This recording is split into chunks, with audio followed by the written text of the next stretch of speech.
ప్రారంభ ప్రార్థన మన పెద్దలు పాల్ సార్ ప్రార్థన చేస్తారు. అందరికీ వందనాలు చేసుకున్నాం. ప్రేంగలైన జీవంగల మా తండ్రి, మీ పాదాలకు స్థుతులు స్తోత్రాలు చెల్లిస్తున్నాను. ఆయన రాత్రి అంతా మంచిది ఇచ్చి ఏకోనే ప్రభు లోకంలోకి వెళ్ళక ముందు మీ ముఖ దర్శనం చేసుకునే భాగ్యం ఇచ్చిన స్తోత్రాలు.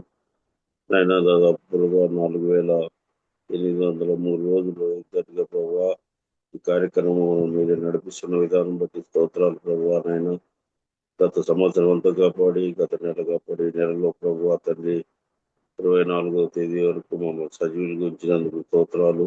లోకమంతా నిర్దిష్టులుగా ప్రభు తండ్రి ఎక్కువనే ప్రభు మీ దయగల మాటలకు నాయన మీరు చేసిన మేలు తలపోసుకుంటూ ఆయా ప్రాంతాల్లో సువార్థకులు చేస్తున్న బిడ్డల కొరకు ప్రార్థించున్నాం. పిల్లలలో జరుగుతున్న సువార్థకులు అదేవిధంగా నాయన 26వ తేదీ నుంచి వాక్య పరిచయలు ఈ విధంగా ఆయా ప్రాంతాల్లో నాయన చేసిన సేవలు బలపరచండి, వికృతులు ఓదార్చండి. నాయన తండ్రి మీ సేవ చేస్తున్న బిడ్డలందరూ కొరకు ప్రార్థిస్తున్నాం. ఈ దినము చేరువచ్చిన పిల్లలందరినీ బట్టి స్తోత్రాలు. ఇంకా రావాల్సిన వారు సకాలంలో వచ్చి మీ కృప అనుగ్రహించమని నాయన మా కొరకై ప్రాణం పెట్టి మా కొరకై తిరిగి లేచేదేవో తిరిగి రాయని స్తోత్రాలు ఇస్తూ యేసుక్రీస్తు అతి శ్రేష్టమైన నామమున ప్రార్థించి చేరుకుంటున్నాం తండ్రి. ఆమేన్. సార్ వందనాలు సార్. వందనాలు ఫ్రాంక్లిన్, వందనాలు. రాజు గారు వచ్చారా? బ్రదర్ వచ్చినానన్నా. సార్ పాట పాడండి సార్. ఓకే సార్ వందనాలు సార్. వందనాలన్నా, వందనాలు మీకు వందనాలు. 359వ కీర్తన, ఎరుగని రీతిగా నన్ను దర్శించే నీ కృప అనే కీర్తన పడుకున్నామండి.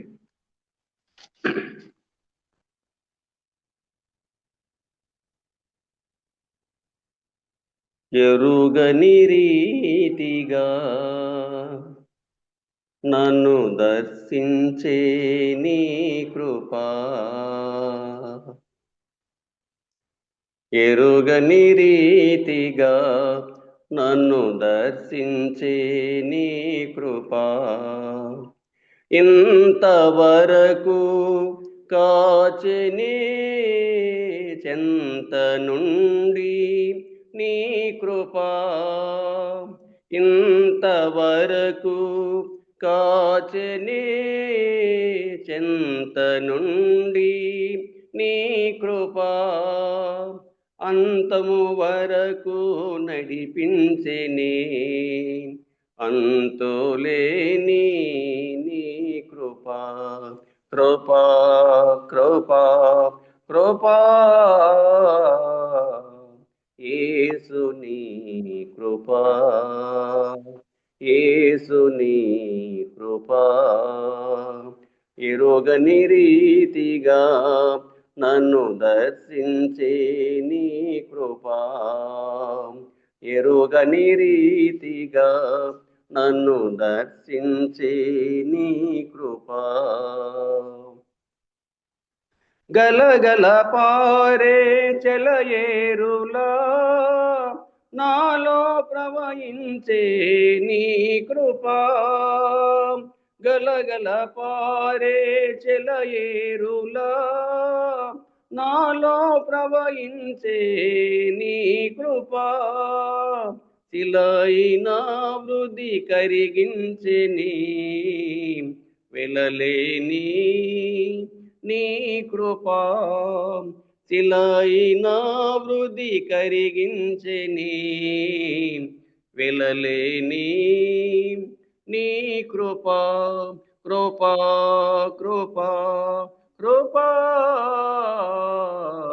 యేసుని కృపా, యేసుని కృపా, ఎరుగని రీతిగా నన్ను దర్శించే నీ కృపా, పావనమైన జీవన యాత్రలో క్షేమమునిచ్చే నీ కృపా, పావనమైన జీవన యాత్రలో క్షేమమునిచ్చే నీ కృపా, క్షణమైన నన్ను ఎడబాయక గమ్యము చేర్చే నీ కృపా, క్షణమైనా నన్ను ఎడబాయక గమ్యము చేర్చే నీ కృపా కృపా కృపా కృపా యేసుని కృపా యేసుని కృపా ఎరుగని రీతిగా నన్ను దర్శించే నీ కృపా ఎరుగని రీతిగా నన్ను దర్శించే నీ కృపా ఇంతవరకు కాచెని చింత నుండి నీ కృపా ఇంతవరకు కాచెని చింత నుండి నీ కృపా అంతము వరకు నడిపించిని అంతులేని నీ కృపా కృపా కృపా కృపా యేసుని కృపా యేసుని కృపా ఎరుగని రీతిగా నన్ను దర్శించే నీ కృపా ఎరుగని రీతిగా నన్ను దర్శించే నీ కృపా అన్నా ఉన్నదాలన్నా సార్ థ్యాంక్స్ సార్, వందనాలు సార్. మన ప్రభుదాస్ సార్, వందనాలు సార్. ప్రభుదాస్ సార్ కర్నూలు వాక్య పరిచయం నిమిత్తం ప్రార్థన చేస్తారు సారు. వందనాలు సార్. ప్రభుదాస్ సార్ వందనాలు.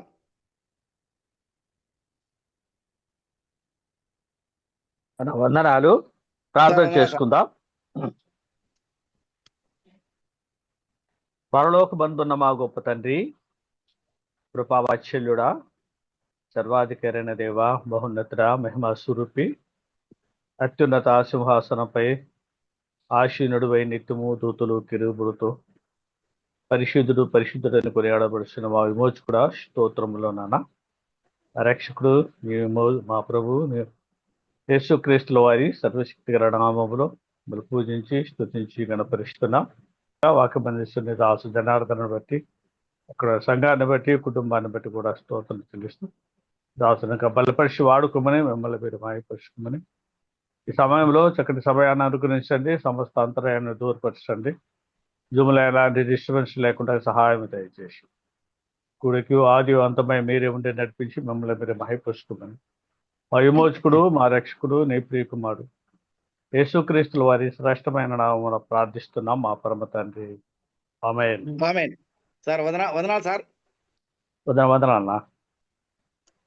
మన జనార్దన్ సారు మనకు వాక్య పరిచయం చేస్తారు సార్. వందనాలు జనార్దన్ సార్. వందనాలు సార్.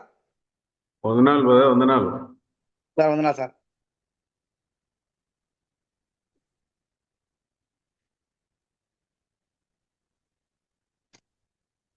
ప్రభునందు ప్రియులారా, దేవుని ఉన్నతమైన నామను బట్టి దేవునికి స్తోత్రములు చెల్లిస్తూ ఉదయకాల సమయంలో ప్రభు అనుగ్రహించిన శుభదినాన్ని బట్టి దేవునికి స్తోత్రములు. ప్రభు అనుగ్రహించిన అవకాశం బట్టి దేవునికి స్తోత్రములు. బాధ్యత కలిగిన సహోదరులు, పెద్దలు, జీవ నిర్వాహకులను దేవుడు దీవించి ఆశీర్వదించును గాక. ఇలా ప్రతి ఉదయం ప్రభుత్వంలో కలుసుకోవడానికి ఒక మార్గం దేవుడు అనుగ్రహించిన దేవుని స్తోత్రాలు. ఈ ఉదయకాల ధ్యానం కొరకు రోమ పత్రిక 11వ అధ్యాయం 33 నుండి చదువుకుందాం. చూడండి, రోమ పత్రిక 11వ అధ్యాయం 33 నుండి చివరి వరకు చదువుకుందాం. ఆహా, దేవుని బుద్ధి జ్ఞానముల బాహుళ్యం ఎంతో గంభీరము, ఆయన తీర్పులు శోధింపనెంతో అసఖ్యములు, ఆయన మార్గములెంతో అగమ్యములు. ప్రభు మనస్సును ఎరిగిన వాడెవడు? ఆయనకు ఆలోచన చెప్పిన వాడెవడు? ముందుగా ఆయనకిచ్చి ప్రతిఫలము పొందగలవాడెవడు? ఆయన మూలమునను ఆయన ద్వారను ఆయన నిమిత్తమును సమస్తము కలిగి ఉన్నవి. యుగముల వరకు ఆయనకు మహిమ కలుగునుగాక. ఆమేన్. పరిశుద్ధుడవగు మా తండ్రి, దయగలిగిన దేవ, నమ్మదగిన దేవ, మీకు మా వందనాలు స్తోత్రములు చెల్లిస్తున్నాం. చదవబడిన లేఖన భావన దీవించి మీ ఆత్మ జ్ఞానం చేత నడిపించి బలపరచండి. నిలబడని నిష్ప్రయోజకుని బలహీనుని బలపరిచి మీ జ్ఞానంతో మీ శక్తితో నింపి మీ ఆత్మ చేత నడిపించి బలపరచండి. మరి ఉదయకాలం జూమ్ యాప్లో పాల్గొన్న ప్రియులందరినీ దీవించండి. మీ కృపా కాపుదలు అనుగ్రహించి నడిపించమని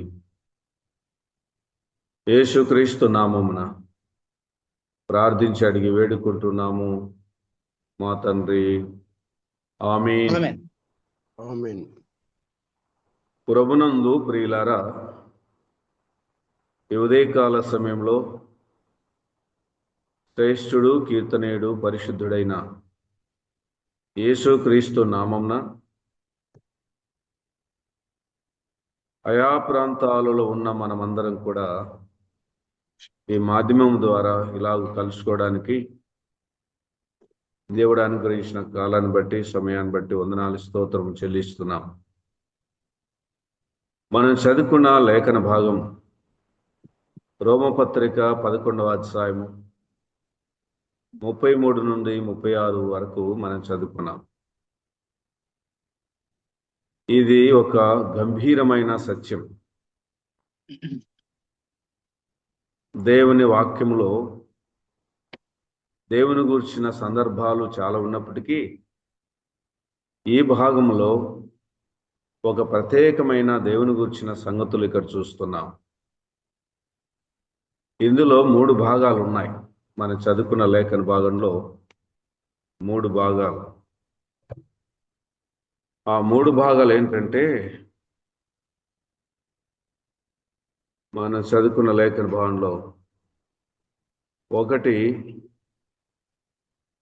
33వ వచనము దేవుని యొక్క స్థితి, 33వ వచనము దేవుని యొక్క స్థితి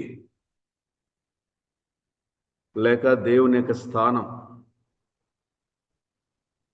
పర్యాయ పదాలు ఉన్నాయి. దేవుని యొక్క గొప్పతనం, దేవుని యొక్క ఔన్నత్యం 33వ వచనము మనకు తెలియజేస్తుంది. 34, 35 దేవుడు అడిగిన ప్రశ్నలు లేక పరిశుద్ధాత్ముడు వేసిన ప్రశ్నలు. తర్వాత చివరి వచనం అనగా 36 వచనము సృష్టికర్త అయిన దేవుడు. సృష్టికర్త అయిన దేవుడు. 33వ వచనము దేవుని యొక్క ఔన్నత్యము, దేవుని యొక్క స్థితి, దేవుని యొక్క స్థానము అని అక్కడ మనం చూస్తున్నాము. 34, 35 వచనాలు దేవుడు అడిగిన ప్రశ్నలు. 36వ వచనము సృష్టికర్త అయిన దేవుడు. ఈ 3 అంశాలను మనము క్లుప్తంగా జ్ఞాపకం పెట్టుకొని దేవుడు అనుగ్రహించిన సమయం కొలది అవసరాన్ని బట్టి దేవుని నడిపింపులో మనం ముందు కొనసాగుదాము. చదువుకున్న లేఖన భాగము దేవుని యొక్క స్థితి 33వ వచనంలో, దేవుని యొక్క గొప్పతనం, దేవుని యొక్క ఔన్నత్యము ఆ భాగంలో మనం చూస్తున్నాం. దేవుని యొక్క స్థితి ఏమిటి, దేవుని యొక్క గొప్పతనం ఏమిటంటే 33వ వచనం చూడండి. ఆహా, దేవుని బుద్ధి జ్ఞానముల బాహుళ్యము ఎంతో గంభీరము అని వ్రాయబడింది. దేవుని యొక్క బుద్ధి జ్ఞానములు ఎంతో గంభీరము, బాహుళ్యము అనే మాట కూడా అక్కడ మనం చూస్తున్నాం. ఆయన తీర్పులు శోధింపనెంతో అసఖ్యములు, ఆయన మార్గములెంతో అగమ్యములు. ఇవన్నీ చాలా బలమైన మాటలు, దేవుని యొక్క గొప్పతనాన్ని వివరించే మాటలు ఇవన్నీ కూడా. ఆహా, దేవుని బుద్ధి జ్ఞానములు బాహుళ్యము ఎంతో గంభీరమని మనం చూస్తున్నాం. గంభీరమైన దేవుడు, గంభీరమైన వాక్యం. ఈ లోకములో గంభీరమైనది దేవుని సంఘం. ఈ లోకములో గంభీరంగా జీవించవలసిన వారు ఎవరంటే విశ్వాసులే. గంభీరత ఎప్పుడు వస్తుందంటే మనలో ఏ లోపం లేనప్పుడు, ఏ తప్పు లేనప్పుడు, దేవునికి నమ్మకంగా జీవించినప్పుడు, యథార్థంగా జీవించినప్పుడు మనలో గంభీరత అనేది వస్తుంది, యథార్థత అనేది వస్తుంది, టీవీతనము వస్తుంది. కాబట్టి దేవుడు గంభీరము కలిగిన వాడు, గంభీరత కలిగిన వాడు, గంభీర స్థితి కలిగిన వాడు. దేవుని నమ్ముకున్న పరిశుద్ధులు, సేవకులు, విశ్వాసులు కూడా ఈ లోకంలో గంభీరంగా మనం జీవించవలసిన వారంగా ఉన్నాం. గంభీరంగా మనం జీవించవలసిన వారంగా ఉన్నాం. ఆహా, దేవుని బుద్ధి జ్ఞానములు బాహుళ్యం ఎంతో గంభీరమని ఈ లేఖన భాగంలో మనము చూస్తూ ఉన్నాం. దేవుని గ్రంథంలో గంభీరమైనటివి కొన్ని ఉన్నాయి. అవి దేవునికి సంబంధించిన విషయాలే. ఒకటి, దేవుని బుద్ధి గంభీరమైనది, దాన్ని ఎవరూ అంచనా వేయలేరు. రెండవది, దేవుని జ్ఞానం గంభీరమైనది. మూడవది, బాహుళ్యము. దేవుని గుణగణాలలో బాహుళ్యం అనేది ఒక ప్రత్యేకమైన స్థానం. కృపాబాహుళ్యము అనే మాటలు మనం దేవుని వాక్యంలో చూడగలం. ఆయన కృపా బాహుళ్యం కలిగిన వాడు, గంభీరమైన వాడు అన్నమాట ఇక్కడ మనం చూస్తున్నాం. యెషయా గ్రంథము 63వ అధ్యాయం 1వ వచనంలో ఆయన గంభీరతను మనం చూస్తాం. 63వ అధ్యాయము యెషయా గ్రంథము, ఆయన గంభీరతను చూస్తాం. చూడండి, 63:1, రక్తవర్ణ వస్త్రములు ధరించి ఎదోము నుండి వచ్చుచున్న ఇతడెవడు, శోభిత వస్త్రము ధరించిన వాడై గంభీరముగా నడుచుచు అని మాట. గంభీరంగా నడుచుచు. దేవుడు ఆయన స్థితిని గురించి చెప్పబడిన మాట. ఆయన నడక కూడా గంభీరమైనది. యేసుక్రీస్తు ప్రభు శరీరధర ఈ లోకానికి వచ్చినప్పుడు ఆయన గంభీరతను ఆయన ప్రవర్తనలో, ఆయన నడకలో, ఆయన జీవితంలో లోకానికి కనపరిచాడు. నడకలో గంభీరత కలిగిన వాడు. 37వ అధ్యాయం యోబు గ్రంథము 37వ అధ్యాయం చూడండి. దేవుడు గంభీరత కలిగిన వాడు. 37వ అధ్యాయము యోబు గ్రంథము 4వ వచనం, 37:4 చూడండి. దాని తర్వాత ఉరుముధ్వని గర్జించును, ఆయన తన గంభీరమైన స్వరముతో గర్జించును. ఆయన తన గంభీరమైన స్వరముతో గర్జించును అని ఇక్కడ చదువుకున్న లేఖన భావన చూస్తున్నాం. ఆయన నడక గంభీరమైనది, ఆయన స్వరము కూడా గంభీరమైనదండి. గంభీరమైన స్వరమైనది. వాక్యం యొక్క స్వరము గంభీరమైనది. అని ఇక్కడ చదువుకున్న లేఖన భావన మనం చూస్తున్నాం. 92వ కీర్తన 92వ కీర్తన దేవుని యొక్క గంభీరతను మనం చూస్తాము. 92వ కీర్తన 5వ వచనము, యెహోవా నీ కార్యములు ఎంత దొడ్డవి, నీ ఆలోచనలు అతి గంభీరములు. నీ ఆలోచనలు అతి గంభీరములు, పశుప్రాయులు వాటిని గ్రహింపరు, అవివేకులు వివేచింపరు అని మాట ఉంది. దేవుని యొక్క ఆలోచనలు, దేవుని యొక్క కార్యాలు కూడా గంభీరమైనటివి.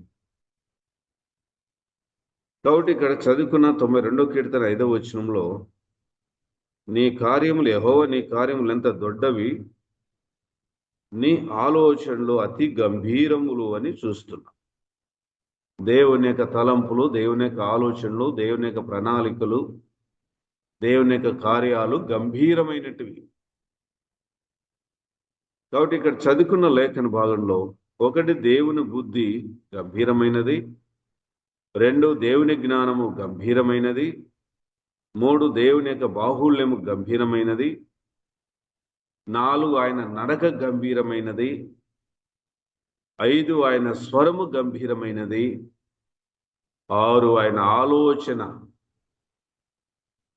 గంభీరమైన ఆలోచన అని దేవుని వాక్యంలో మనము చూస్తున్నాం. కాబట్టి ఆహా, దేవుని బుద్ధి జ్ఞానముల బాహుళ్యం ఎంత గంభీరం, ఎంతో గంభీరం అనుంది. ఇక్కడ ఎంతో గంభీరం అనుంది. తన స్వరము గంభీరమైన అతి గంభీరమని 92వ కీర్తనలో మనం చూస్తాం. ఎంతో గంభీరము, తన గంభీరము అని ఇక్కడ దేవుని యొక్క గొప్పతనాన్ని గురించి మనం చదువుకున్న లేఖన భావన చూస్తున్నాం. సరే, అలాగే చెప్తూ ఆయన తీర్పులు శోధింపని ఎంతో అసఖ్యములు, ఆయన మార్గములు ఎంతో అగమ్యములు అని చూస్తున్నాం. అసఖ్యములు, అగమ్యములు అని ఉందండి. ఆయన తీర్పులు శోధింపు ఎంతో అసఖ్యములు, ఆయన మార్గములు ఎంతో అగమ్యములు. గమ్యం అంటే మనం చేరుకోవచ్చు, అగమ్యములు అంటే మనం చేరుకోలేము.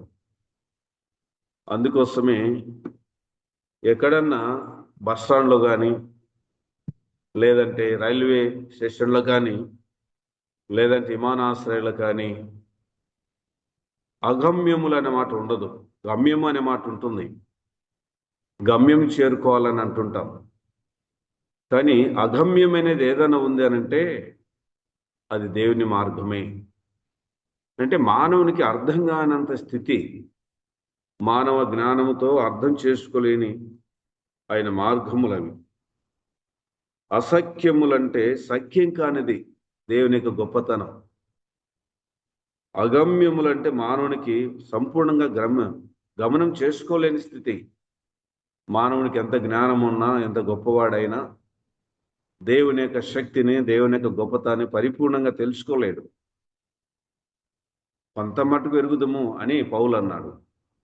కొంత మట్టుకు ఎరుగుతాం మనం, ఎంత తెలివి కలిగి ఉన్నా, ఎంత చదువుకున్నా, ఎంత మేధావులు అయినా, ఎంత ఎవరైనా సరే.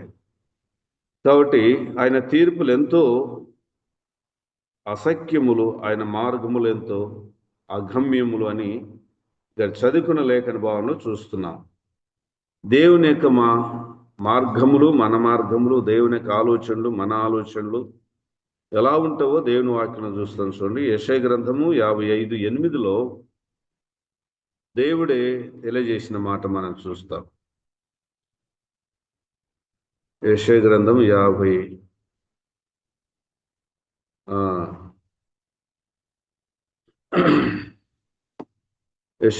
55:8 అక్కడ మానవుని యొక్క గమ్యాలకు, మానవుని యొక్క ఆలోచనలకు దేవునికి ఉన్న ఆలోచన తేడా. 55:8 నా తలంపులు మీ తలంపు వంటివి కావు, మీ త్రోవలు నా త్రోవలు వంటివి కాదు, ఇదే యెహోవా వాక్కు.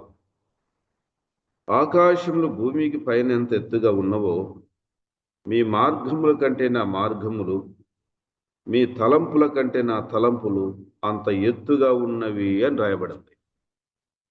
మానవుని యొక్క ఆలోచనలకు, మానవుని యొక్క తలంపులకు, దేవునికున్న తలంపులకు ఎంత తేడా ఉందంటే, అందుకోసం ఇక్కడ అగమ్యములు అన్నాడండి.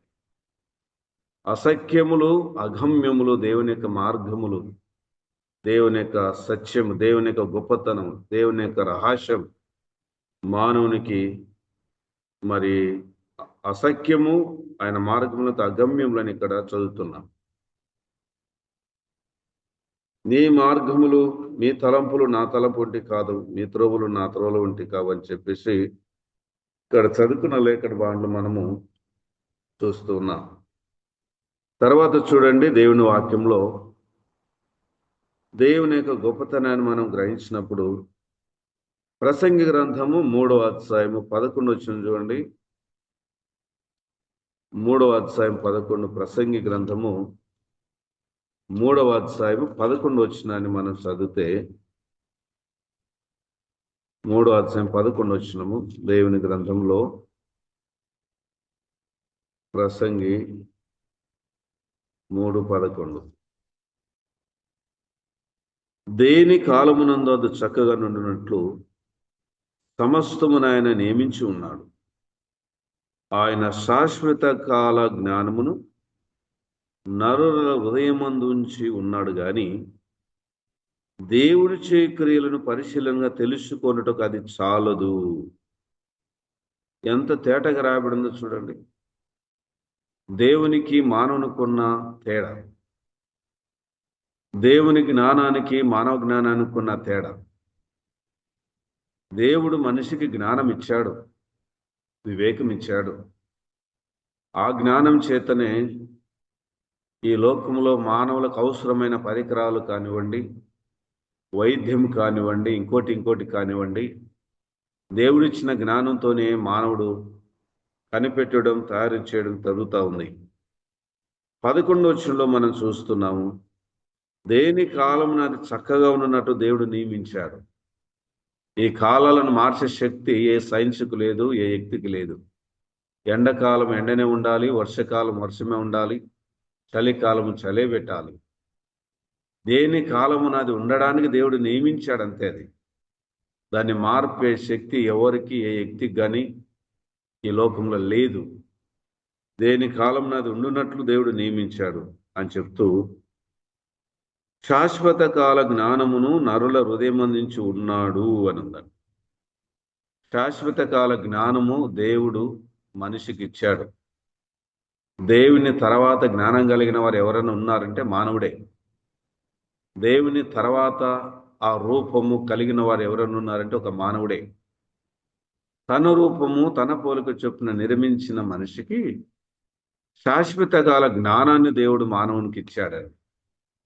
ఆ జ్ఞానం చేతనే మనకు శాస్త్రవేత్తలు, సైన్సిస్టులు అనేవారు మనకు ఈ దేహానికి, లోకానికి అవసరమైన ఉపయోగాలు వారి ద్వారా దేవుడు కలిగించాడు. ఖగోళ శాస్త్రం కానివ్వండి, ఇంకోటి కానివ్వండి, వైద్య శాస్త్రం కానివ్వండి, టాబ్లెట్స్ కానివ్వండి, ఇంజెక్షన్స్ కానివ్వండి, ఇంకోటి కానివ్వండి, ఏదైనా సరే దేవుడిచ్చిన జ్ఞానముతో మానవుడు దాన్ని చేస్తున్నాడు. అయితే కొంతమంది ఆ జ్ఞానాన్ని దేవుడు ఇచ్చాడని ఒప్పుకున్నారు, కానీ కొంతమంది అలా ఒప్పుకోకుండా తమ జ్ఞానము, తమ పేరుని చెప్పుకున్నారు చాలామంది. కాబట్టి ఎడ్మండ్ ఏలీ బైబిల్ చదివి ఖగోళ శాస్త్రంలో గొప్ప మార్పులు తీసుకొచ్చాడు. ఐజక్ న్యూటన్ ఖగోళ శాస్త్రవేత్త గొప్ప జ్ఞానాన్ని ఆయన కనుగొన్నాడు. అలాగే ఎంతోమంది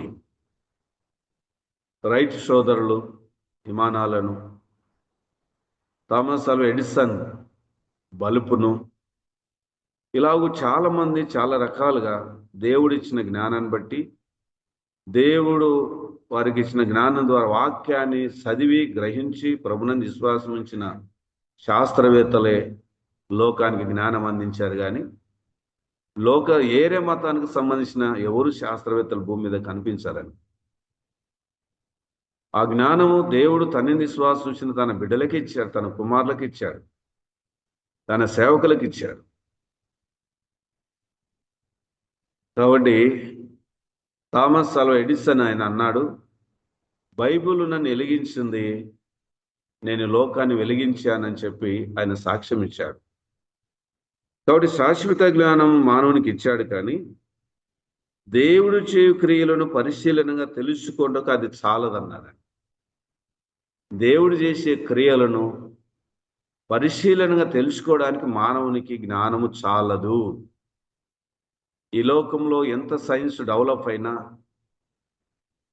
ఎంతమంది శాస్త్రవేత్తలు వచ్చినా, ఎంత పరిజ్ఞానము పెరిగినా, ఎంత టెక్నాలజీ పెరిగినా, ఏఐ వచ్చినా, ఏదొచ్చినా కూడా ఈ సృష్టి రహస్యము, సృష్టి మర్మము, సృష్టి యొక్క పరిపూర్ణమైన వివరణ ఏ వ్యక్తి కనుక్కొని లేడండి.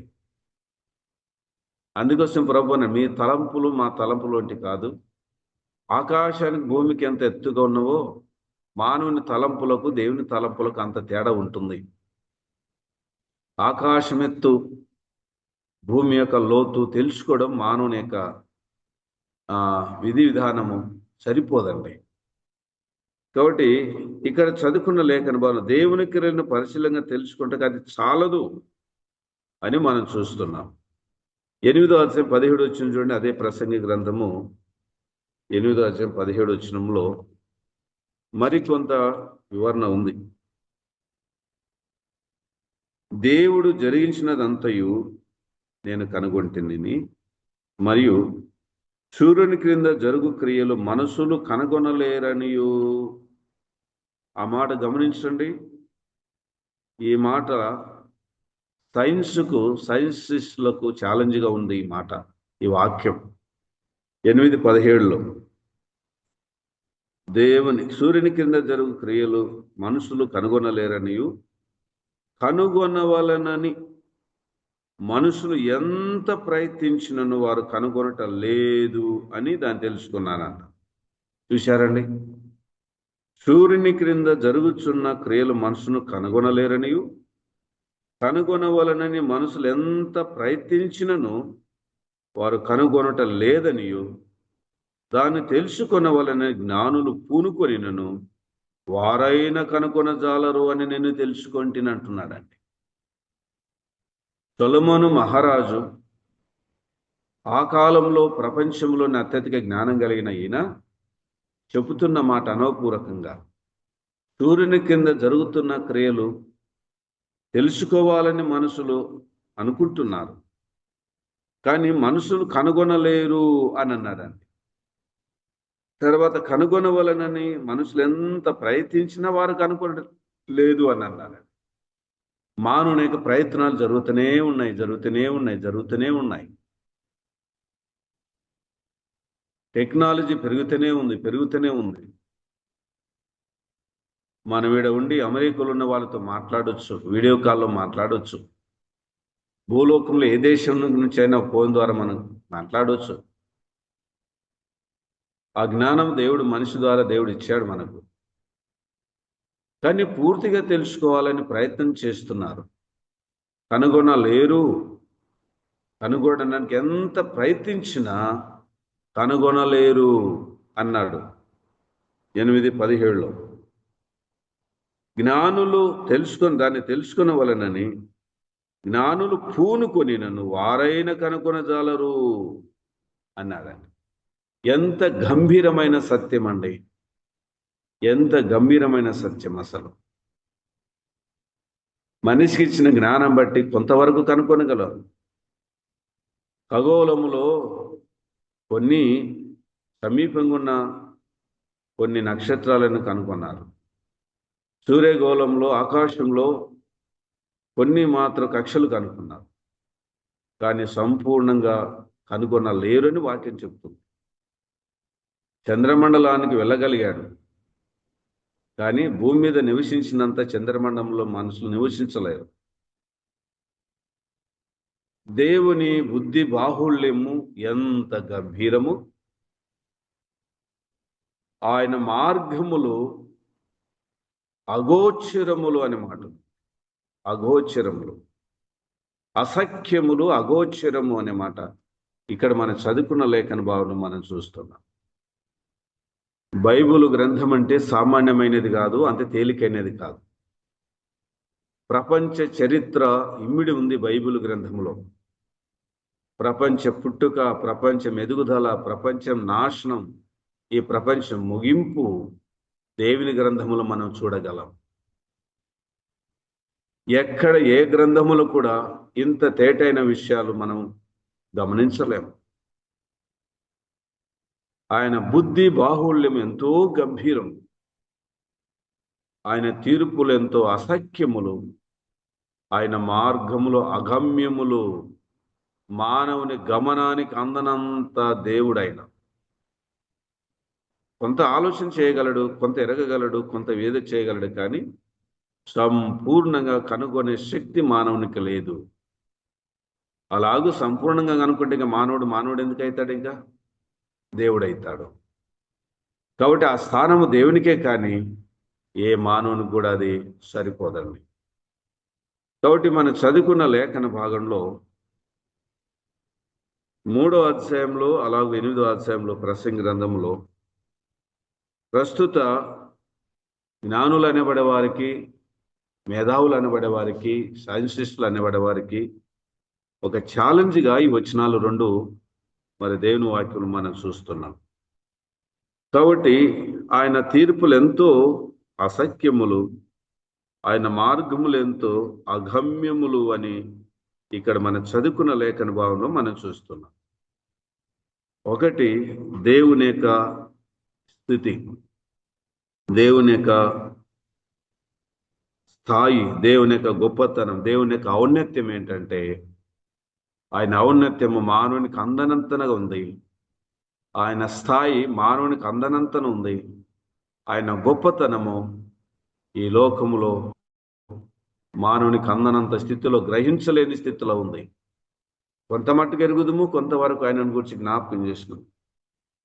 అంత గొప్ప కలిగిన స్థితి కలిగిన దేవుడు మానవాళి రక్షణ కొరకు పరలోకం నుంచి భూలోకానికి దిగి వచ్చి శరీరధారిగా ఆయన అందడని చెప్పే అందే స్థితికి మన దగ్గరికి ఈ లోకానికి వచ్చాడు. తను తాను తగ్గించుకున్నాడు. కాబట్టి ఉదయకాల సమయంలో 33వ వచనము దేవుని యొక్క ఔన్నత్యము, దేవుని యొక్క గొప్పతనము, దేవుని యొక్క స్థితి మనము గమనించాం. అది అగమ్యములు, అగోచరములు అని, ఆయన ఆలోచన అగోచరములు అని చూశాం. ఆయన గంభీరత, ఆయన బుద్ధి గంభీరమైనది, ఆయన జ్ఞానము గంభీరమైనది, ఆయన కృప బాహుల్యం కూడా గంభీరమైనది, ఆయన నడక గంభీరమైనది, ఆయన ఆలోచన గంభీరమైనటివి. ఆ గంభీరమైన దేవుడు మనకు దొరికినందుకు మనం ఎంతో ధన్యులమండి. సరే, తర్వాత చూడండి, 2వ అంశం ఏంటంటే దేవుడు అడిగిన ప్రశ్నలు లేక దేవుడు వేసిన ప్రశ్నలు. చూడండి 34వ వచనంలో, ప్రభు మనసు ఎరిగిన వాడెవడు? క్వశ్చన్ మార్క్ ఉంటుంది అక్కడ. ప్రభు మనసు ఎరిగిన వాడు ఎవడు? మనము దానికి జవాబు ఇవ్వాలి. దేవుని మనసు మనకు తెలుసా? దేవుని ఆలోచనలు మనకు తెలుసా? అది యేసుక్రీస్తు ద్వారానే కొంతవరకు బయలుపరచబడింది. అయితే ఇక్కడ ప్రభు మనసు ఎరిగిన వాడెవడు అని చూస్తున్నాం. ఆయనకు ఆలోచన చెప్పిన వాడెవడు అనే మాట ఉంది. ముందుగా ఆయనకిచ్చి ప్రతిఫలం పొందగలవాడెవడు అని దేవుడు ప్రశ్నిస్తున్నాడు మానవుని. 1, ప్రభు మనసు ఎరిగిన వాడెవడు? 2, ఆయనకు ఆలోచన చెప్పిన వాడెవడు? 3, ఆయనకు ముందుగా ఆయనకిచ్చి ప్రతిఫలం పొందగలవాడెవడు? ఈ 3 ప్రశ్నలు కూడా మనం ఆలోచన చేస్తే, ప్రభు మనసు ఎరిగిన వారెవరు అనగా దేవుని యొక్క హృదయ ఆలోచన గ్రహించిన వారెవరు అంటే ఏ మానవుడు కాదండి, ప్రభువైన యేసుక్రీస్తు ఒక్కడే. తండ్రి రొమ్మును అద్వితీయ కుమారుడే ఆ ఆలోచనలను, ఆ మనసును శరీరధారిగా మన మధ్యకు తీసుకొచ్చాడు. ఆయన కాబట్టి ప్రభు మనసు ఎరిగిన వాడెవడు, ఆయనకు ఆలోచన చెప్పిన వాడెవడు అంటే ఇలా చేయాలి అలా చేయాలని దేవునికి ఆలోచన చెప్పే వ్యక్తి ఎవరున్నారు? తర్వాత అక్కడ చూస్తున్నాం దేవుని యొక్క ఆలోచన, దేవుని యొక్క గంభీరత, దేవుని యొక్క ఔన్నత్యం. సర్వభౌముడు, సర్వాధికారి ఆయన. యెషయా గ్రంథం 40:12 మనం చూస్తే, యెషయా గ్రంథం 40:12 40:12 చదువుతున్నాను చూడండి. తన పుడిసెట్టులో జలములు కొలిచిన వాడెవడు, జేనుతో ఆకాశంలో కొల చూచిన వాడెవడు, భూమిలోని మన్ను కొలపాత్రలో ఉంచిన వాడెవడు, త్రాసుతో పర్వతమును తూచిన వాడెవడు, తూనిక చేత కొండలను తూచిన వాడెవడు, యెహోవా ఆత్మకు నేర్పిన వాడెవడు, ఆయనకు మంత్రి అయి ఆయనకు బోధపరిచిన వాడెవడు, ఎవని యొద్ద ఆయన ఆలోచన అడిగెను, ఆయనకి వివేకం కలగచేసిన వాడెవడు, న్యాయమార్గును గురించి ఆయనకు నేర్పిన వాడెవడు, ఆయనకు జ్ఞానమును అభ్యసింపజేసిన వాడెవడు, ఆయనకు బుద్ధి మార్గను బోధించిన వాడెవడు అని 12, 13, 13, 14 వచనాల్లో దేవుని యొక్క సార్వభౌమ అధికారాన్ని మనం చూస్తున్నాం. ఏమేం చేశాడు? పుడిసిటిలో జలములు కొలిసిన వాడంట ఆయన. ఏ నదిలో ఎన్ని నీళ్ళుండో మనకు తెలియవు, ఎవరికి కూడా తెలియదు. ఏ సముద్రంలో ఎన్ని నీళ్ళు ఉన్నావో ఎవరికి కూడా తెలియదు. ఉన్నాయి అంతేగాని ఎన్ని ఉండవు తెలియదు. ఒక నదిలో పలాని ప్రాజెక్టులు ఇన్ని ఉన్నాయి అని చెప్పగలరు, కానీ పలాని సముద్రంలో ఇన్ని ఉన్నాయని మాత్రం ఎవరు చెప్పలేరు. అది ఎవరైనా చెప్పినా అది కరెక్ట్ కాజాలదు. తర్వాత చూడండి, జేనతో ఆకాశంలో కొల చూచిన వాడేవాడు అన్నాడు. ఈ ఆకాశము ఎంత విశాలం ఉందో అది దేవునికి మాత్రమే తెలుసు. ఎంత హైట్ ఉందో, ఎత్తు ఉందో దేవునికి మాత్రమే. ఆయన జానతో కొలిచాడంట, జానతో కొలిచాడు. మరి ఆయన జాన ఎంత గొప్పదో. భూమిలోని మన కులపాత్రలు ఉంచిన వాడెవడు అంటే తక్కెట్లో కూరగాయలు పెట్టినట్టు ఈ భూమిని కొలపాత్రలో పెట్టాడంట. ఈ భూమి ఎంత బరువు ఉందో దేవునికి మాత్రమే తెలుసు. దేవుడు చేసే ప్రతి కార్యం కూడా లెక్క ఉంటుంది. లెక్క లేకుండా ఏది ఉండదు. కులపాత్రలో ఉంచాడట మన్నును, భూమిలోని మన్ను కులపాత్రలో ఉంచిన వాడేవాడు, త్రాసుతో పర్వతమును తూచిన వాడేవాడు, తూనిక చేత కొండలను కొలిచిన వాడేవాడు. ఆహా, దేవుని యొక్క బుద్ధి బాహుళ్యం ఎంత గొప్పదండి. ఈ ప్రశ్నకి ఎవరు జవాబు చెప్పగలడు? ఏ కొండ ఎన్ని టన్నులుందో, ఎన్ని వేల లక్షల టన్నులుందో దేవునికి మాత్రమే తెలుసు. ఏ పర్వతము ఎంత ఉందో ఆ కొల దేవునికి మాత్రమే తెలుసు. పర్వతములు తూచినవాడు, కొండలను తూచినవాడు. తూనికల అధికారి ఎవరు? దేవుడే. ఇప్పుడు మనకు తూనికల డిపార్ట్మెంట్ ఒకటి ఉంటుంది. వాళ్ళు చేసేది ఏంటంటే తూకముల తేడాలు వస్తే వాళ్ళు పరిశోధిస్తారు. పరిశోధించి ఇంత ఉండాలా, కిలోగ్రామ్ అంటే ఇంత ఉండాలా, అర్ధ కిలో అంటే ఇంత ఉండాలా అని లెక్కలు వాళ్ళకు ఉంటాయి. కానీ అసలైన తూనిక అధికారి ఎవరంటే దేవుడే అండి. ఈ భూమి ఎన్ని క్వింటాలు ఉంది, ఎన్ని లక్షల టన్నులు ఉంది, ఏ కొండ ఎంత బరువు ఉంది, ఏ పర్వతం ఎంత బరువు ఉంది, హిమాలయ పర్వతం ఎంత ఉంది, ఇంకోటి ఎంత ఉంది, ఇంకోటి ఎంత ఉంది, దేవునికి మాత్రమే తెలుసు. ఇది ఏ మానవుడు, ఏ జ్ఞాని, ఏ సైన్సిస్టు ఎవరు కూడా చెప్పలేరు. దేవుని వాక్యం అంత గంభీరమైనది, అంత గొప్పదండి, మానవ జ్ఞానానికి అతీతమైనది. యెహోవా ఆత్మకు నేర్పిన వాడెవడు, ఆయనకు మంత్రి బోధించిన వాడెవడు, ఎవరొద్దైన ఆలోచన అడిగాడు, ఆయనకు వివేకం కలిగజేసిన వాడవాలి, న్యాయాన్ని నేర్పిన దేవుడు. ఇవల్ల మనం గమనిస్తే దేవుడు సర్వాధికారి, సర్వశక్తి గల సంపన్నుడు, సర్వాధిపతి. ఆయనకు ఎవరు బోధపరచలేరు, ఎవరు ఆయనకు ఆలోచన చెప్పలేరు. ఆయన కూడా ఎవరి దగ్గర ఆలోచన కూడా అడగడు. అంత గొప్ప దేవుడు ఆయన. చదువుకున్న లేఖన భాగంలో మనం చూస్తున్నాం. మనిషి స్థితిని గురించి కూడా రాబడింది 15వ వచనంలో. జనములు చేద నుండి జారు బిందువుల వంటివి, జనులు త్రాసు మీద ధూళి వంటి వాడు. ఏం చేస్తాడండి?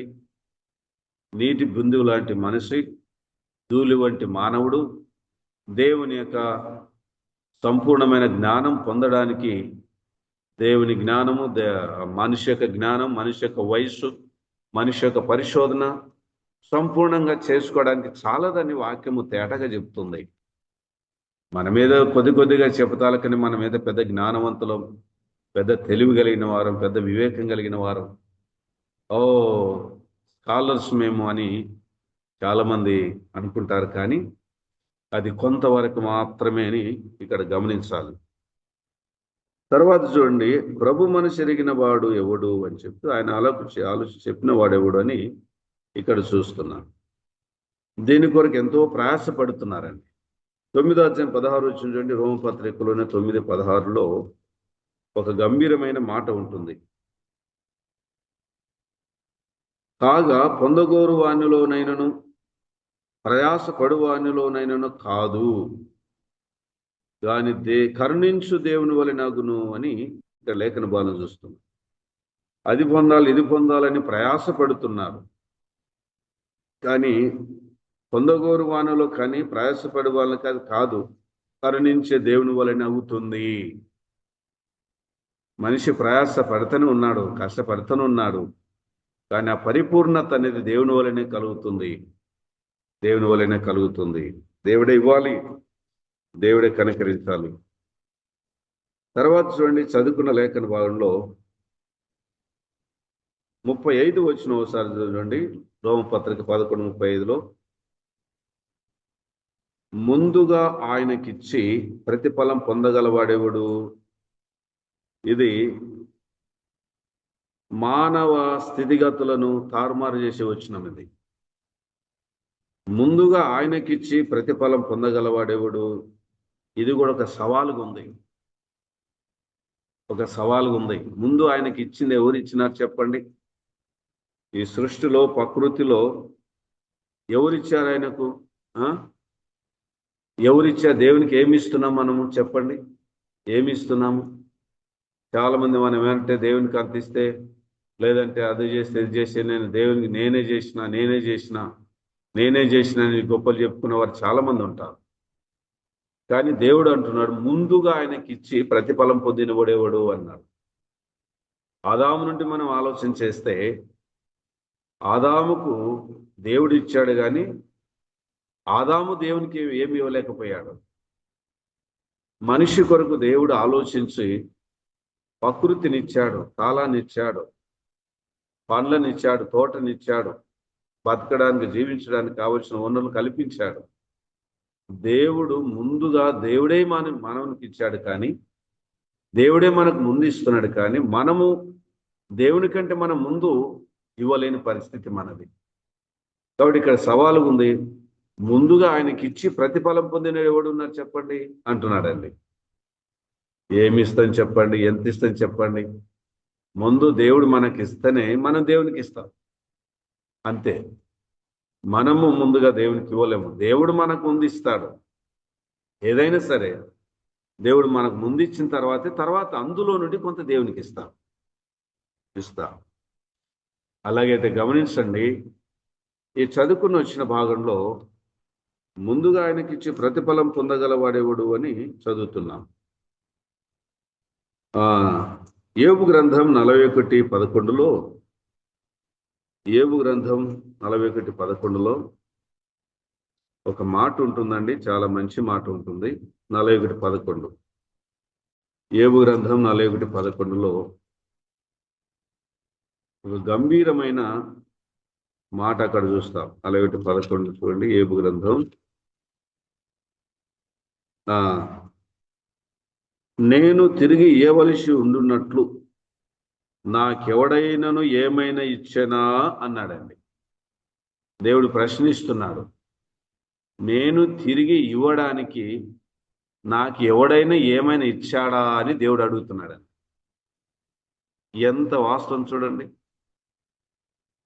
ఎవడైనా నేను తిరిగి ఇవ్వవలసి ఉండున్నట్టు నాకు ఎవడైనా ఏమైనా ఇచ్చానా అని చెప్తూ, ఆకాశ వైశాలమంతటి క్రిందనున్నదంతా నాదే కదా, ఆకాశ వైశాలం కింద ఉన్నది అంతా నాదే, నువ్వేమిస్తున్నావు నాకు? నేను తిరిగి ఇవ్వాల్సింది ఏమైనా ఉందా మీకు? ఎవడైనా నాకేమైనా ఇచ్చాడా? ఆదాముకి ఇచ్చాడు దేవుడు, కానీ ఆదాము దేవునికి ఏమి ఇవ్వలేదండి. దేవుడు ఇచ్చిన దాంట్లోనే మనము దేవునికి ఇవ్వాలి తప్ప. దినవృత్తాంతం 29:12 వచ్చంలో ఐశ్వర్యము గొప్పతనము నీ వలన కలుగుతుందని అన్నాడు. ఐశ్వర్యము గొప్పతనము నీ వలన కలుగుతుంది. మనకున్న స్థితి, మనకున్న గతి, మనకున్న ఇండ్లు, మనకున్న పొలాలు, మనకున్న ఉద్యోగం, మనకున్న సంపద అంత దేవుడిచ్చినదే. దేవునికి నువ్వు ముందు ఏమి ఇవ్వట్లేదు, దేవుడు ఇచ్చిన దాంట్లోనే మనం కొంత దేవునికి ఇస్తున్నాం అంతే. ఇక్కడ మనం చూస్తున్నాం యిర్మీయా గ్రంథం 10వ అధ్యాయము 12 వచనంలో, 10వ అధ్యాయం 12 వచనంలో దేవుడు మనిషికి ఏమేమి ఇస్తున్నాడో మరి అక్కడ చూస్తాం. 10వ అధ్యాయం 12 నుంచి చూడండి. యిర్మీయా గ్రంథం 10:12లో, ఆయన తన బలము చేత భూమిని సృష్టించెను, తన జ్ఞానం చేత ప్రపంచమును స్థాపించెను, తన ప్రజ్ఞ చేత ఆకాశం విశాలపరిచెను. 13వ వచనంలో, ఆజ్ఞ ఇయ్యగా జలరాశులు ఆకాశ మండలములో పుట్టును, భూమి అంతముల భాగంలో నుండి ఆయన ఆవిరి ఎక్క చేయును, వర్షము కలుగునట్లుగా ఆయన మెరుపులు పుట్టించును, తన తనాగారములలో నుండి గాలిని రావించును అన్నాడు. చూశారండి, దేవుడు మనిషికి ఏమేమి ఇస్తున్నాడు ఈ వచనం చూస్తున్నాం. ఆయన సెలవిస్తే ఆకాశం జలరాశులు వర్షం వస్తుంది. ఆయన సెలవు లేకపోతే ఏ జలరాశి రాదు, ఆకాశం నుండి ఒక చుక్క కూడా పడదు ఆయన సెలవు లేకపోతే. భూమి అంతం నుండి ఆయన ఆవిరి ఎక్క చేయను, గాలి వర్షము కలుగునట్లు ఆయన మెరుపులు పుట్టించును, తన ధనాగారములో నుండి గాలి రావించును. గాలి, మన పీల్చే గాలి కూడా దేవుడిచ్చేదే. మనం అనుభవిస్తున్న చీకటి, మనం అనుభవిస్తున్న వెలుతురు, మనం అనుభవిస్తున్న సూర్యుడు, వర్షము సమస్తము దేవుడిచ్చినదే. మనిషి ఏమి ఇవ్వగలడు దేవునికి? ముందుగా ఆయనకి ఇచ్చింది ఎవరు? ఆయననే మానవులకు ఇస్తున్నాడు, ఆయననే మనకి ఇస్తున్నాడు. ఇక్కడ మనం చూస్తున్నాం 89వ కీర్తన 89:11 చూడండి. 89:11, ఆకాశము నీదే, భూమి నీదే, లోకమును దాని పరిపూర్ణత నీవే స్థాపించితివి, ఉత్తర దక్షిణంలో నీవే నిర్మించితివి అన్నాడు.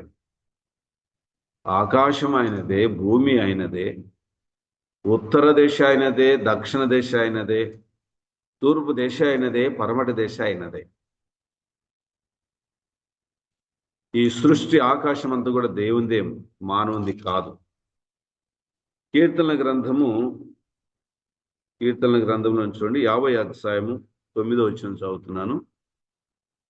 50వ అధ్యాయం 9వ వచనం, నీ ఇంటి నుండి కోడనైనను నీ మందలో నుండి పొట్టేళ్ళని నేను తీసుకొనను, అడవి మృగములన్నీయు 1000 కొండల మీద పశువులన్నీ నావే కదా, కొండలోని పక్షులను నేను ఎరుగుదును, పొలంలోని పశువాదులను అవసరమై ఉన్నవి, లోకమును దాని పరిపూర్ణత నావే అన్నాడు.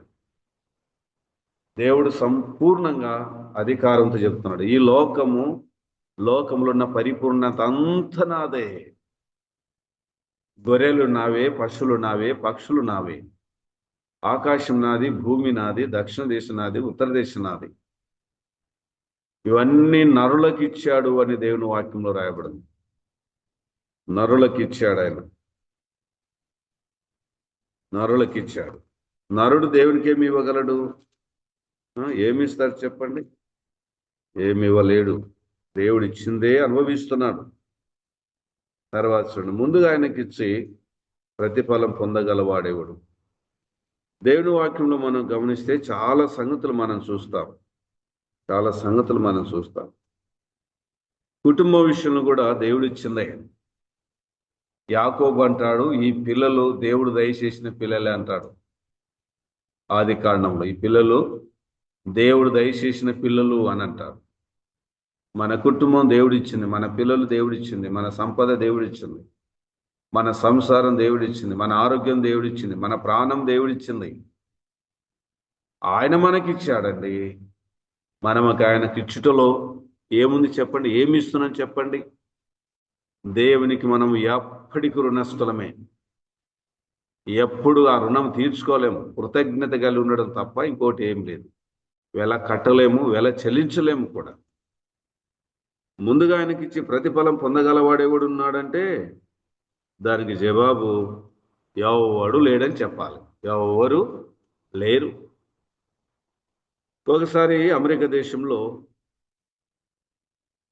కరోనా టైంలో ఒక గొప్ప ధనవంతుడు అనారోగ్యాన్ని బట్టి హాస్పిటల్ అడ్మిట్ అయ్యాడు.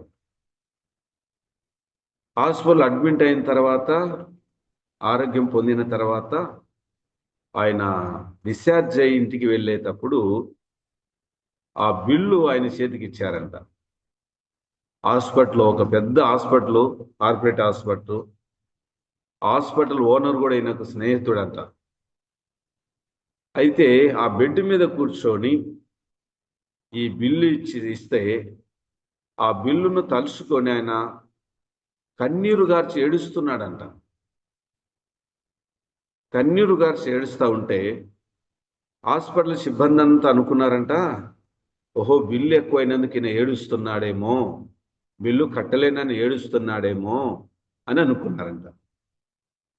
ఆ హాస్పిటల్ యజమాని ఆయన స్నేహితుడే కాబట్టి హాస్పిటల్ సిబ్బంది వాళ్ళు ఫోన్ చేసి ఆయనకి చెప్పారంట, సార్ ఇట్లా మీ ఫ్రెండ్ ఇట్లా వచ్చాడు, ఇట్లా ఉన్నాడు కదా, ఆ బిల్లు వైపు చూస్తూ ఆయన ఏడుస్తున్నాడయ్యా అని అన్నాడు. ఆయన అన్నాడంట, ఆయన ఏం భయపడకమని చెప్పండి, ధైర్యం ఉండమని చెప్పండి, బిల్లులో తగ్గిస్తాంలే అని అన్నారంట. అప్పుడు హాస్పిటల్ సిబ్బంది వచ్చి, అయ్యా ఓనర్ చెప్పాడు ఏడవకండి, బిల్లు తగ్గిస్తాడంటలే అని అన్నారంట. అప్పుడు ఆయన పలికిన మాట అంటే, నేను బిల్లు కట్టలేక ఏడుస్తలేను, నేను డబ్బు లేక ఏడుస్తలేను, డబ్బు కట్టలేక ఏడుస్తలేను, నేను కొద్ది రోజులు మీ హాస్పిటల్ ఉంటేనే ఇన్ని లక్షల బిల్లు వేశారే, మరి జీవితాంతం దేవుడు నన్ను పోషించాడు కదా, నేను ఆయనకి ఎంత కట్టాలా, ఏమి చెల్లించాలా అని చెప్పాడంట. అవునండి, హాస్పిటల్ ఉంటే లక్షల బిల్లు కడతాం, కానీ దేవుడు మన జీవితకాలం అంతా పోషిస్తున్నాడు. ఏం కడుతున్నాం ఆయనకు? ఏమి ఇస్తున్నాము? ఏం చెల్లిస్తున్నాము? ఎంత చెల్లిస్తున్నాం చెప్పండి? దేవునికి ఇవ్వాలంటే ఇవ్వలేరండి. కాబట్టి ముందు ఆయనకి ఇచ్చి ప్రతిఫలం పొందిన వాడేవాడంటే ఎవరు లేరని గమనించాలి. తర్వాత చూడండి, చివరిదిగా 36 వచనము, రోమపత్రిక 11:36, ఆయన మూలములను ఆయన ద్వారాను ఆయన నిమిత్తం సమస్తం కలిగి ఉన్నవి అన్నాడని. ఆయన సృష్టికర్త అని వచనం తెలియజేస్తుంది. ఆయనను బట్టి, ఆయన మూలంగా, ఆయన ద్వారానే ఇవన్నీ కలుగాయని చెప్పు. కొలసై 1:15-16 కూడా దృశ్యమైనటు కానీ, అదృశ్యమైనటు కానీ, కనపడేటివి కానీ అన్ని కూడా ఆయననే కలగచేశాడు. ఆయన అన్నిటికంటే ముందున్నాడని కొలసీ పత్రికలు మనం చూస్తాం. వీటన్నిటికంటే ముందుగా ఆయన ఉన్నాడు, ఆయననే కలగజేశాడు. యోహాను సువార్త 1:2 అలాగే 3వ వచనం 10వ వచనంలో దేవుని యొక్క సృష్టి క్రమాన్ని అక్కడ చూస్తాము. చూడండి, 1:2లో ఆయన ఆది యందు దేవుని ఉండెను, సమస్తం ఆయన మూలంగా కలిగి ఉన్నది ఏది ఆయన లేకుండా కలగలేదు, కలిగి ఉన్నది ఏది ఆయన లేకుండా కలగలేదు. 10వ వచనము, ఆయన లోకంలో ఉండెను, లోకమైన మూలముగా కలిగెను, కానీ లోకమైనవి తెలుసుకోలేదు. కంటికి కనబడేటివి, కంటికి కనబడనివి, దృశ్యమైనవి, అదృశ్యమైనటివి, సూర్యచంద్ర నక్షత్రములు, ఈ సృష్టినంతా దేవుడే కలగ చేశాడు. ఆయన నామును బట్టి ఆయన సృష్టించాడు. ఇక్కడ కూడా ఆయన మూలమున, ఆయన ద్వారా, ఆయన నిమిత్తం కలిగి ఉన్నవని చూస్తున్నాం. మన దేవుడు సర్వ సృష్టికర్త అయిన దేవుడు, సర్వాధికారి అయిన దేవుడు. ఆయన ఒక వస్తువు కాదు, ఒక పదార్థం కాదు, ఒక మానవ నిర్మాణం కాదు. ఆయన సర్వశక్తి కలిగిన దేవుడు, సర్వసృష్టికర్త అయిన దేవుడు, సర్వాధికారి అయిన దేవుడు. ఆయనకు పోలిక లేదు, ఆయనకు సాటైన వారు ఎవరు లేరు. అంత గొప్ప దేవుడు నిన్ను నన్ను ప్రేమించాడు. ఇప్పుడు మనం దేవునికి ఏమి ఇవ్వగలమనంటే అక్కనే ఉంది, యుగ యుగముల వరకు ఆయన మహిమ, ఆయనకు మహిమ, అంతే. మనం ఏం చేయగలమంటే దేవునికి మహిమ చెల్లించాల్సిందే. ప్రకటన 4-5 అధ్యాయాలు కూడా దేవదూతలు కానీ, పెద్దలు కానీ, సృష్టి కానీ సమస్తం కూడా ఆయనకు మహిమ, ప్రభావము, ఘనత ఆరోపించారు. అంతే, వెల కట్టలేము. ఈ ఉదయకాల సమయంలో ప్రొఫెషన్లో మనం ఉండగా ఆ గొప్ప దేవుని మనం జ్ఞాపకం చేసుకున్నాం. ఒకటి దేవుని యొక్క స్థితి, దేవుని యొక్క స్థానము, దేవుని యొక్క ఔన్నత్యము. రెండవది దేవుడు అడిగిన ప్రశ్న. మూడవది ఆయన సృష్టికర్త. ఈ కుడికలు ఇంకెవరైనా దేవుని ఎరగని వారుంటే, రక్షణ పొందని వారుంటే, సత్యాన్ని తెలుసుకొని సర్వసృష్టికర్త దేవుని నమ్మి రక్షణ పొంది ముక్తిరాజ్యం చేరాలని మనవి చేస్తున్నాం. నమ్మిన వారు ధన్యతగా భావించి, దేవుని నమ్ముకున్నది గొప్పగా భావించి, దేవా ఇంత గొప్ప దేవుడు అయిన నువ్వు నాకు దొరికినందుకు నీకు స్తోత్రములని, కృతజ్ఞతలు కలిగి బ్రతకాలని ప్రేమతో మనవి చేస్తున్నాం. దేవుడు తలంపులను దీవించి మనందరి కొరకు ఆశ్రయించి బలపరచును గాక. అందరికీ ప్రభునామమున వందనాలు తెలియజేస్తూ ముగిస్తున్నాను. సార్ వందనాలు సార్, చక్కని వర్తమానం వందనాలు. ఇచ్చారు. ప్రత్యేకమైన సార్ వందనాలు సార్. మనం ముగింపు ప్రార్థన మన హైదరాబాద్ నుంచి పేతూరు సార్ ప్రార్థన చేస్తారు. ఆఖరి ప్రార్థన సార్. కృపా వందనాలు సార్. సత్య పేతూరు సార్. సంపూర్ణమైన కృపా సత్య సంపూర్ణమైన మా ప్రియ పరలోకపు తండ్రి, మీ పరిశుద్ధమైన పాదములకు వందనాలు, స్తుతులు, స్తోత్రములు చెల్లిస్తున్నాం ప్రభువా. ఉదయ కాలము మీ దాసుని జనార్దన నిలబెట్టుకుని అందించిన లేఖనాలను బట్టి స్తుతిస్తున్నాం అయ్యా. మీ గంభీరత్వం, మీ సమానత్వమునైనా మానవుల్లో ఎవరు దానికి సరిపోరని మీరు ప్రశ్న వేస్తే దాన్ని చెప్పగలిగిన నరుడు ఎవరు లేరయ్యా. సృష్టి క్రమం, సృష్టి యొక్క కదలిక అయ్యా, మీ నడక, మీ చూపు, మీ వస్త్రాలు, వీటన్నిటిని ప్రభు మీరు ప్రశ్న వేసి అడిగినప్పుడు పోలికలు లేని మానవుడు భూమి మీద ఏ మనుషుడు మీ పోలికకు సరిపోయిన వాడు లేడయ్యా. అటువంటి ఉన్నతమైన మీ నామాన్ని బట్టి స్తుతిస్తున్నాం. గంభీరము కలిగిన అయ్యా, మీ మాటకు సమాధానం చెప్పగలిగిన నరుడు ఎవరు లేరు. అంతటి అసమానమైన మీ నామాన్ని బట్టి మీకు స్తోత్రాలు. ఈ ఉదయకాలం మరొకసారి మీ మాటలు వినే కృపను మాకు ఇచ్చినందుకు స్తోత్రాలు. వినిపించిన దాసుని మీరు బలపరచండి, ఆరోగ్యమును, జ్ఞానమును, శక్తిని అనుగ్రహించండి. ఆయన పరిచర్యను జ్ఞాపకం చేసుకుంటున్న కృప చూపండి, సహాయం చేయండి. విన్న మేమందరం అయ్యా, మీ యొక్క మహోన్నతమైన మీ నామానికి మేము లోబడి మీ లేఖనాలకు అయ్యా మేము విలువిచ్చే వారంగా లోబడి జీవించే కృపను అనుగ్రహించండి. ఆ ప్రకారంగా జీవించే కృపను మాకు అందరికి అనుగ్రహించి ఈ దినమంతా మీ వాక్శక్తి ద్వారా నడిపించుదరని ఈ మనవులు మా ప్రభువును, మా రక్షకుడు, మా విమోచకుడునైనా యేసుక్రీస్తు పరిశుద్ధమైన నామమున ప్రార్థిస్తుంటున్నాడు తండ్రి. ఆమేన్. ఆమేన్. సార్ వందనాలు సార్. వందనాలన్నా. అందరికీ వందనాలు. తర్వాత మొదట ప్రార్థన చేసిన వారికి, తర్వాత వాక్య పరిచయ నిమిత్తము ప్రార్థన చేసిన వారికి, పాట పాడిన రాజు గారికి, ఆఖరి ప్రార్థన పేతూరు గారికి, ప్రత్యేకమైన వర్తమానం మనకు అందించినట్టు జనార్దన్ గారికి ప్రత్యేకమైన వందనాలు. జూమ్లో కనెక్ట్ అయినటువంటి పెద్దలకు, పరిచారకులకు, దైవజనులకు, అందరికీ పేరు వరుసన వందనాలు చెల్లిస్తున్నా సార్. నాకు ఈ సమయాన్ని పనభాస్కర్ ప్రత్యేకమైన వందనాలు చెల్లిస్తూ ఈ సమయాన్ని అతనికి అప్పగిస్తున్నాను సార్. వందనాలు సార్.